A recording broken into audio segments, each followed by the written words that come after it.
Programang ito ay rated SPG. Striktong patnubay at gabay ng magulang ang kailangan. Maaaring may masiselang tema, lengguwahe, karahasan, sexual, horror o droga na hindi angkop sa mga bata. Mga kapamilya, narito ang pinakamainit na tagpo sa FPJ's Batang Quiapo. Nang mabalitaan ni Tanggol na kinakailangan masalina ng dugo ang nag-aagaw buhay niyang inang si Marites, ay dali-dali nga siyang nagtungo sa ospital. Matapos nga siyang tawagan ni Rigor at pakiusapan, sa kanyang pagdating ay maaabutan niya naman si David. Magsisimula na naman ng gulo si David at nagtanong kung ano ang ginagawa ng demonyo niyang kapatid sa ospital.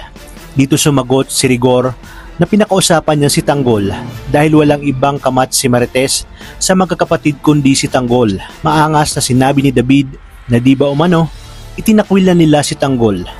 Handa umano siyang magbayad kahit magkano at bumili ng dugo sa blood bank. Ngunit iginiit ni Rigor na wala nang kaparehong dugo si Marites sa blood bank dahil madalang ang blood type nito.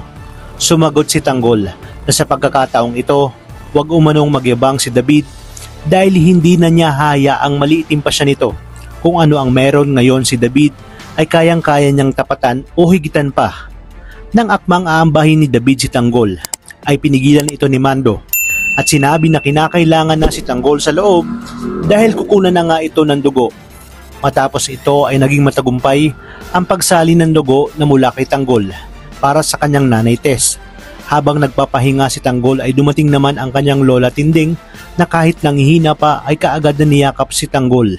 Naging emosyonal ang muli nilang pagkikita. Nagpasalamat si Tinding kay Tanggol dahil sa tulong nito at pumayag na magbigay ng dugo para sa kanyang inang si Marites. Nang nagkamali na nga si Marites ay kaagad na tinawag ng doktor si Rigor.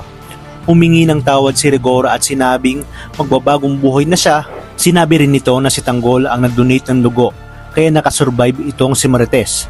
Hindi naman nagsalita si Tess at tahimik lang at bigla niyang naisip ang mga nangyari at muli na namang naluha dahil di niya inakala na hahantong sa ganoong sitwasyon ang dahilan ng pambababae ni Rigor. Mapapansin din na nanlalamig na si Tess kay Rigor at parang tuluyan na ngang naging manhid kay Rigor. Maya-maya pa ay pumasok na si Tanggol kasama ang kanyang lola Tinding. Hindi mapigilan ni Tanggol na maiyak at ganoon din nga si Marites. Alam nila sa isa't isa na may hindi sila pagkakaunawaan. Nagpasalamat si Marites kay Tanggol dahil kahit pinalayas niya na ito at pinagsabihan ng masasakit na salita, nagawa pa rin itong tulungan siya. Humingi siya ng tawad sa kanyang mga nasabi kay Tanggol. Ngunit biglang eksena si David at sasabihin na tama na ang drama at iniyabang niya na siya umano ang nagbayad lahat ng bills sa ospital ni na Marites at Tinding. Talagang kapanapanabik ang mga susunod na tagpo dito lang sa pambansang teleserye ng Sambayanan.